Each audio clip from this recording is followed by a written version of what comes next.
வணக்கம் அன்பர்களே, நாம் இன்று காணவிருக்கும் ஆலய தரிசனம் சிறிய மலைக்குன்றில் அமைந்துள்ள அருள்மிகு ஸ்ரீ சுப்பிரமணிய சுவாமி திருக்கோவில், பொன்னாகமலை, எளத்தூர், நம்பியூர் வட்டம், ஈரோடு மாவட்டம்.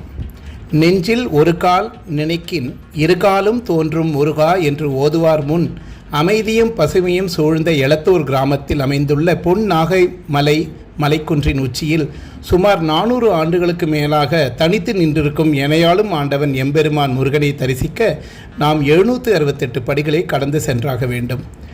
எந்த அலங்காரத்தில் மட்டும் இல்லை, எக்கோணத்தில் காண்கையிலும் எம்பெருமான் அழகு தனி அழகுதான். உள்ளூர் மக்களைத் தவிர வெளியூர் பக்தர்களால் அதிகம் அறியப்படாத பல பழமையான முருகன் ஆலயங்களில் இன்ற மலைக்குன்று தலமும் ஒன்று. சமீப காலத்தில் திருப்பணிகள் நடந்துள்ளன. இம்மலை கோவிலின் அடிவாரத்தில் உள்ள மண்டபத் தூண்களில் அறுபடை வீடுகளில் அருள்புறும் முருகபெருமானின் சுதை சிற்பங்கள் வடித்திருப்பது அருகில் நிற்கும் பெரிய மயிலும் அருமை. இத்திருத்தலத்தில் நல்மண பேறு, நலமான மகப்பேறு கிடைக்கப் பெறுவது, விவசாயம் செழித்திடவும் நடைபெறும் செவ்வாய் வழிபாடு தல பிரசித்தம். சுற்றுப்பற்ற கிராம மக்களின் செல்ல குமாரனான இத்தல இறைவனை தரிசனம் காண்கையில் தீராத மனக்குழப்பங்களும் கவலைகளும் யாவிற்கும் நல்ல தீர்வு கிடைத்துவிடும் என்பது ஆச்சரியமான உண்மையாம். ஓம் ஸ்ரீ பொன் நாகமலை முருகனுக்கு அரோகரா, அரோகரா, அரோகரா. நன்றி. மீண்டும் சந்திப்போம்.